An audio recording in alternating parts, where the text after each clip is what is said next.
আজকে আমি খুব মজার একটা নাস্তা তৈরি করব বিকেলের জন্য। আর এই নাস্তাটা এত মজার আমি এর আগেও একবার বানিয়েছিলাম। তো এখন আবার বানাতে বলতেছে। তো যার কারণে ভাবলাম আপনাদের সাথেও শেয়ার করি, আপনাদেরও হয়তো ভালো লাগবে। এখানে আমি এটা বানানোর জন্য নিয়েছি 1/2 কাপ আটা আর নিয়েছি 1/2 কাপের মতো সুজি, নিয়েছি আধা চা চামচের মতো বেকিং পাউডার, নিয়েছি 1 চিমচির মতো বেকিং সোডা, নিয়েছি 1/2 কাপের মতো চিনি, তারপর হচ্ছে 1.5 চামচের মতো গুঁড়া দুধ নিয়েছি একটা ডিম। এগুলো সব একসাথে ভালোভাবে আমি মিক্স করে নিচ্ছি। আর ভালোভাবে এখানে মিক্স করেছি। আমার কোনো পানির প্রয়োজন হয় নাই, এক্সট্রা কোনো পানি দিতে হয় নাই। ডিম আর চিনিটা গলিয়ে একটা ভালো ব্যাটার তৈরি হয়ে গেছে। একটু সময় নিয়ে হচ্ছে এই মাখার কাজটা করতে হবে। আমি একটু সময় নিয়ে এগুলো ভালোভাবে আমি মিক্স করে নিয়েছিলাম। আর এতে কিন্তু একটা পারফেক্ট ডো তৈরি হয়েছে, যেরকম আমি চেয়েছিলাম অনেকটা সফট সেরকমই একটা ডো তৈরি হয়েছে। তো এখানে চাইলে কিন্তু আপনাদের যদি পানির প্রয়োজন হয় তাহলে অল্প পরিমাণে পানি দিতে পারেন। তবে একদম পারফেক্ট একটা টেস্ট পেতে চাইলে তাহলে কিন্তু পানি না দেওয়াই বেটার। পানি বা দুধ কোনটাই দেওয়া উচিত না। ডিম দিয়ে হচ্ছে এটা মাখতে হয়। প্রয়োজন পড়লে এখানে আরও একটা ডিম দেওয়া যায়, কোনো অসুবিধা নাই। তো আমি এখানে ব্যাটারটা রেডি করে ফেলেছি। আর এখন হচ্ছে আমি কিছু সাদা তিল নিয়েছি। আর সাদা তিলের মধ্যে আমি অল্প ডো নিয়ে আমি একটা গোল শেপ দিয়ে চামচ দিয়ে একটা ডিজাইন করে দিয়েছি। এরপর হচ্ছে আমি সাদা তেলের মধ্যে ভালোভাবে এটাকে গড়িয়ে নিয়েছি, একদম ভালোভাবে কাভার করে নিয়েছি সাদা তেল দিয়ে। এতে করে কিন্তু এই পিঠাটার টেস্ট এবং লুক অসাধারণ হয়, অনেক টেস্টি হয়, অনেক লোভনীয় স্বাদের হয়, দেখতেও সেই রকম হয় মাশাআল্লাহ। তো এভাবে করে যারা এখনো খান নাই তারা এভাবে করে একবার খেয়ে দেখবেন, খুব মজার এই পিঠাটা।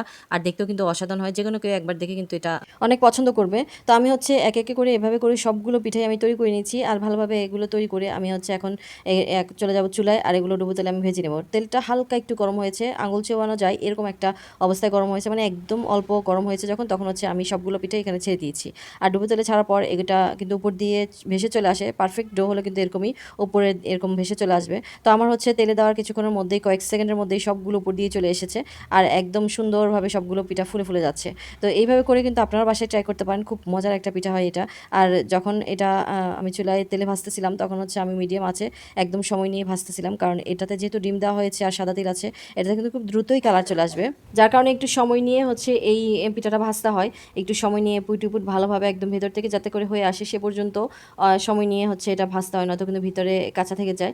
তো আমি হচ্ছে এভাবে করে উল্টিয়ে পাল্টিয়ে ভালোভাবে একটু সময় নিয়ে মিডিয়াম আছে আমি এটাকে ভেজে নিয়েছি।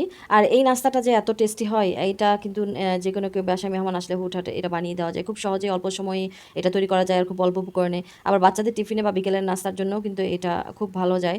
অনেক বেশি পছন্দ করবে বাচ্চারা, অনেকটা কেকের মতো মনে হয়। তো এভাবে করে আপনার বাচ্চাদেরকেও টিফিন হিসাবে বানিয়ে দিতে পারেন। আর এই তো আমি হচ্ছে সবগুলো তেলের মধ্যে ভালোভাবে ভেজে নিয়েছি। আর তেলের মধ্যে ভাজার সময় কিন্তু এটা অনেকটা ফেটে ফেটেও গিয়েছে।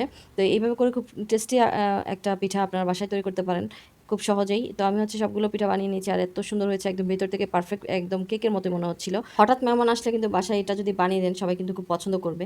এটা দেখতে কিন্তু খুবই আকর্ষণীয় লাগে সাদা তিলের কারণে, খুবই আকর্ষণ জাগায় এই সাদা তিলটা। এইভাবে করে আপনার বাসায় একবার ট্রাই করতে পারেন, বাচ্চাদের টিফিনেও বানিয়ে দিতে পারেন। আমার মনে হয় দুনিয়ার মধ্যে এর চাইতে সহজ আর কোনো নাস্তা হয় না, খুব সহজ একটা রেসিপি।